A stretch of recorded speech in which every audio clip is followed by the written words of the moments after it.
So I've been getting a lot of questions about figuring out how to use if statements or and statements to get the correct signs on the component. So I thought I'd make a quick screencast of this.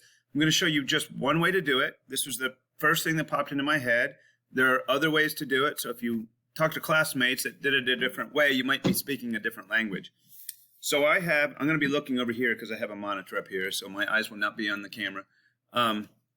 So what I did, and this is, most of my spreadsheet is not complete, but I did put one cell in here that would help me figure out whether there should be a positive or negative sign on the horizontal component of the first charge. That's the little -2 charge, okay? But I want it to work so that if I change the charge, or if I change the locations, that it will automatically still give me the correct sign. So I made a little, in D3 right here, that's just a label.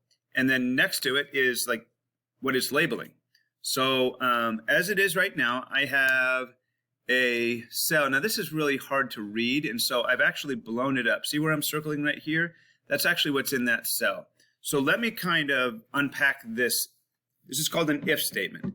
Now, you always start a formula with an equal sign or any kind of command that's not just a number. So I don't have the equal sign here where it's red, because if I did that, it wouldn't look right on the screen. Okay, but in this cell in E3, I actually have equals if, okay? But here's what we have. In an if statement, there are 3 parts. They're like, well, what do you want to test? They call that a logical expression or a logical test. I'm getting this from Google. So let me show you the page on Google. Here's the if function, right? So they call it a logical expression, value if true, value if false. That's what we call the syntax, how you set up one of these statements. Every programming language has their own little syntax. And honestly, that's the hardest part of learning all these different languages. It's like, well, I don't know how they want me to put stuff in. So you have to look it up sometimes. And the beautiful thing about Google or Google Sheets is that you can look on Google. So logical expression, comma, value if true, comma, value if false. Okay, so back to my spreadsheet. There are going to be 3 parts. The logical expression, I need to know 2 things to know the sign of my component. Now let me take a look at the picture here. So here's the picture. So the reason we know that the X component of the field due to this -2 nanocoulomb charge is negative. We know it's negative because 2 things. First of all, the charge itself is a negative charge, which makes field lines towards it. And my point that I want the field at is to the right of it.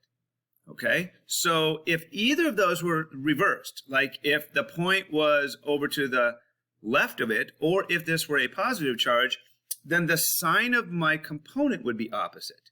Okay, it's also true if I changed both things. If I changed the sign and if I moved point P over to here, I don't want to do that, then it would still be negative. So I've got to have like 4 different scenarios. 2 different options for the sign, and 2 different options for where my point is in relation to the charge. Okay, so this is why I'm doing an AND statement. So let's unpack this part. So this is the logical expression. So in Google Sheets, this means both of these things must be true for the if statement to be true.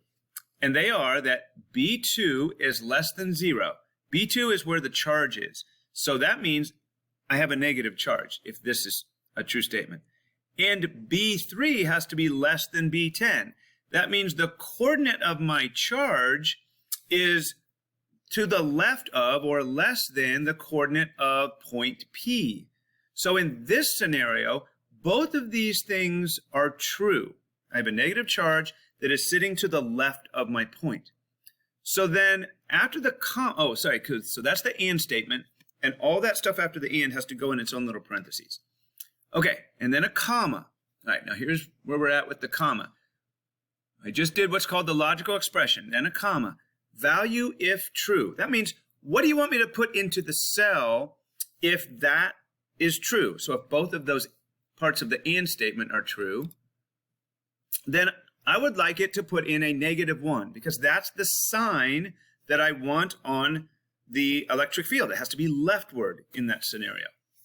Okay, now, if those aren't both true, you could put comma and then you put a 1. Now, this is actually a mistake.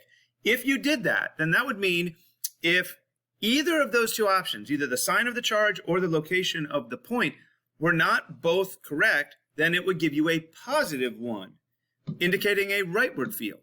But that's not actually true. If either one of those, maybe the sign is positive and the point is to the right, or if the sign is still negative, but I move the point over to the left of the charge, if either one of those is true, then it will reverse. But if both of them are different, then it's still a leftward field. So here's what I did. Okay, so you see, this is big enough for you to see. That's why I made it this big. What I'm going to do is I'm going to get rid of the number 1 right here. Okay, and basically I'm going to replace it with another test, another like if statement. I call this a nested if. It's like an if within an if. Okay, so everything is identical with this. Here's the box down here.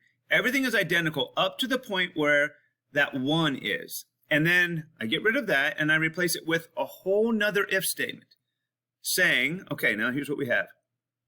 If B2 is greater than 0, which means we have a positive charge, and B3 is greater than B10, that means the location of the charge is to the right of the location of the point. That will also result in a negatively directed X component. So I put -1 there as well after that statement. And then if I've gotten to that point and both of those statements are false, then I want to put in a positive or rightward component for my field. And so I'm going to populate this with the number 1. Okay, so as it's written right now, what I have in here is the shorter version of that. So right now it works great, but if I change both things, what I'm going to do is I'm going to go to this yellow box. I'm going to say, imagine we have a +2 charge, and imagine I move the charge over to the right so that it's to the right of the point. So I'm just going to change this to a +4. Now you see the mistake. That should have still yielded a leftward component. You might have to draw this out yourself. And yet my simple if statement did not give me that correctly. That's why I need to replace it with this statement. I'm going to copy and I'm going to paste it. And I'm going to put an equals sign in. Okay, now this long formula here is everything that you see in the lower one, and it has been corrected. So now I am getting a correct -1, indicating a leftward field, okay? And if I go back and change one of these, let's say I'm going to change it to a -2 charge, now it changes sign properly. And if I move the charge back to position -4, it also gives me the negative, okay? So this takes care of all of that. Now, what would I do with this? Well, what I would probably do is I would do the math to figure out what the magnitude of your component is, and then just multiply it by whatever is in that cell right here. For me, that's E3. That means it would change it to a negative or leave it as a positive, depending on both of those conditions about the charge's sign and its location relative to the point that we want. Okay, so golly, I'm sorry that was long. I don't know. We're going on 9 minutes here. So, but there's a lot wrapped into that. And I just wanted to give you enough that you could get a taste for how you might do this on your own spreadsheet. Okay, I may have given too much away there, but you have 3 other components you have to mess with. So see if you can get all those components with the correct sign. And that's a huge thing you've learned about Google Sheets if you figure that out. All right, hope that was helpful. Hit me up with more questions personally if you have them. Thanks.